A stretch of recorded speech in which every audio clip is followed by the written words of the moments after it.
मु विक्रम मंदाता छुरी चलेवा मोर फुटाए निशा मनुष्य मरिबा मोर फुटाए पेशा काजल तमे मोर हेलो नहीं तो ए दुनिया रे तुमको मु बाहरी हवा को देबी JTR News MK।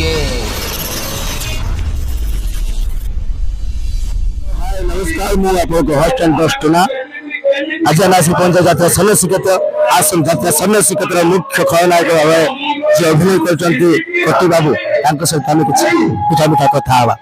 कति बाबू नमस्कार। नमस्कार केमिति अछन? भले रहछि ठाकुर भले रहछि यात्रा सन्यासी क्षेत्र वर्तमान आपण यात्रा करचंती यात्रा सन्यासी क्षेत्र पर कते वर्ष रहलो? मु ए 2 वर्ष हो सन्यासी क्षेत्र मु किंतु ए वर्ष पार्टी रे जॉइन करछि। भाई आपण कोला पाई आपण घरे सपोर्टिंग मिले ना सपोर्टिंग मिलेनी? ना ना श्योर श्योर आपण जदि ए जगह पहुंचन तले आपण काहा को माने धन्यवाद करिवे? तो निश्चित मो परिवार सदस्य मान आज मो जगह बापा माँ मान आज की नाटक प्रदर्शन होची? आज नाटकटा होची सपन दीपर रानी। सपना दीप रानी ए सपन दीप रानी किसी डायलॉग हम दर्शक को आपण सुनाई परिबे? किछि नहीं सुने।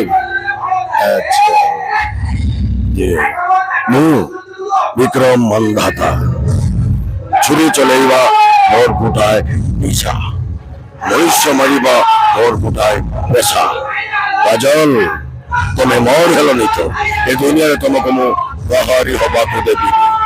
जाओ कटि भाई आपण बहु व्यस्तमय समय भितरे हम अल्प समय बाहर कर देथिबारु आपण को अशेष धन्यवाद रही लाग्या। नमस्कार दर्शक बंधु आपण सदस्य देखुले वर्तमान आम जात्रा सन्यासी क्षेत्र खलनायक कति बाबू सहित सीधा सहित कथा होकर मनर कथा को खोलिक आम पढ़िलु। दर्शक बंधु जदि आम चैनल को आपको भल लगी थाए आम चैनल को लाइक शेयर सब्सक्राइब करने को आग्रह भूल गली। मुझे नमस्कार।